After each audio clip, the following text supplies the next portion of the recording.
رحمت کے در کھلے ہیں، روزانہ آواز آتی ہے کوئی مجھ سے معافی مانگنے والا، میں اس کو معاف کروں تو اس کے حضور آج حاضر ہو جائیں، کل تو آنا ہی ہے، پھر جو کفن میں منہ چھپا چھپا کے آتے پھریں گے، اچھا نہیں ہے کھلے منہ سے چلے جائیں، پھر جو لوگ اٹھا کے لے جائیں گے، اچھا نہیں ہے خود اپنے قدموں سے چل کے اس کی دہلیز پہ چلے جائیں۔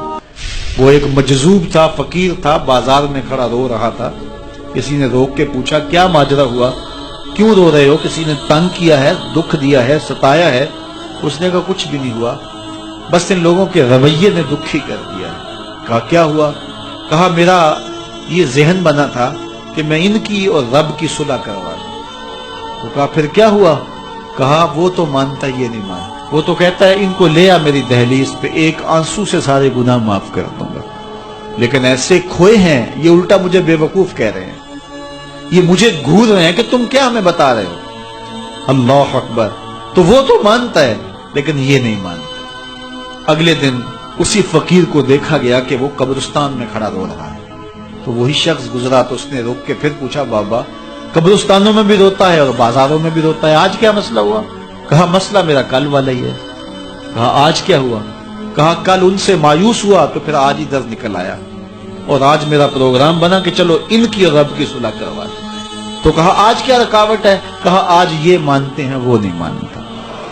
تو قبل اس سے کہ ادھر سے انکار ہو جائے کہ اب وقت بیت گیا، اب تم نے وہ وقت گنوا دیا، ہم نے بڑی مہلت دی تھی تمہیں، ڈوبتا سورج تمہیں روز کوئی پیغام دیتا تھا، اٹھتے ہوئے جنازے تمہیں روز کچھ کہتے تھے، بڑھاپا تمہیں آوازیں دیتا تھا، تم چلتے تو ٹھوکریں لگتی تھی، یہ ٹھوکریں تمہیں کچھ کہتی تھی، لیکن تم نے کسی بات پہ غور نہ کیا، اور لمبی زندگی کی امید پر تم نے مالک کی دہلیز کو چھوڑے رکھا، اب تمہارے لیے کوئی راستہ باقی نہیں بچا۔ تو قبل اس سے کہ وہ وقت آئے کوئی حجت باقی نہ رہے، زندگی کے جو 4 دن مجھے آپ کو میسر ہیں، ہم اللہ کے حضور سچی توبہ کریں۔ خوش نصیب کون ہے جو جوانی میں توبہ کرتے ہیں، جوان کی توبہ پہ عرش الہی جو اٹھتا ہے، تو خوش نصیب لوگ ہیں جن کو سچی توبہ کی توفیق نصیب ہوتی ہے، اور وہ لوگ جو اپنی زندگیاں یوں ہی بسر کر دیتے ہیں اور راہ مستقیم پہ نہیں آتے، آوارگی میں بسر کر دیتے ہیں، تو پھر منو مٹی تلے چلے گئے، لوگ کہانی بھی بھول جاتے ہیں۔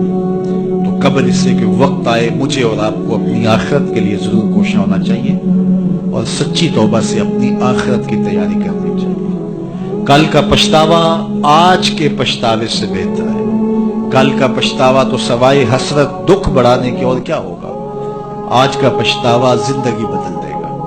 وقت پر کافی ہے ایک قطرہ بھی آب خوش ہنگام کا، جل گیا جب کھیت برسا می تو پھر کس کام کا۔ لیکن محض کسی مجلس کے اندر توبہ توبہ پکار اٹھے، جس طرح وہ گاڑی والا ایکسیڈنٹ دیکھتا ہے تو رکتا ہے، 5 لاشیں گری ہوئی ہیں تو وہ ٹیپ بھی بند کر دیتا ہے، سارے بس والے توبہ توبہ پکارنے لگ جاتے ہیں، 1.5 کلومیٹر کے بعد پھر دوبارہ وہ بٹن دبا دیتا ہے، اور پھر وہی گانے اور وہی غلیظ چیزیں، اور پھر معمول کی زندگی۔ ایسی توبہ نہیں ہے۔ توبہ یہ ہے کہ ما قبل کہ جو اعمال ہیں ان سے ندامت پیدا ہو اور ان کو ترک کر دیا جائے، اور آئندہ عزم مصمم رکھا جائے، تو اللہ تعالیٰ جل شانہ سچی توبہ کو قبول کرتا ہے، اور پھر توبہ کرنے والے کے ما قبل کے سارے گناہ مٹا کے نیکیوں میں تبدیل کر دیتا ہے۔ اللہ جل شانہ مجھے بھی آپ کو بھی سچی توبہ کی توفیق سے مالا مال فرمائے، اور زندگی کی ایک ایک ساتھ اپنے دین کے لیے گزارنے کی توفیق دے۔